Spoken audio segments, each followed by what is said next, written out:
届第1期有哪些特色、新亮？我注意到了媒体报道，关税高压之下，欧盟正在加紧努力。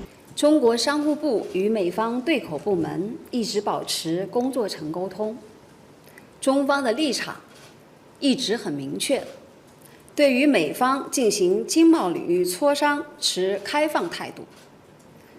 单边加征关税措施完全由美方发起，解铃还需系铃人。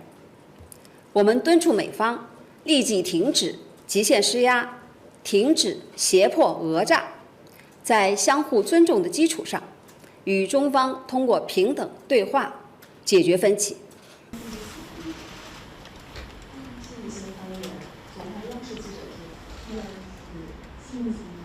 中国大型电商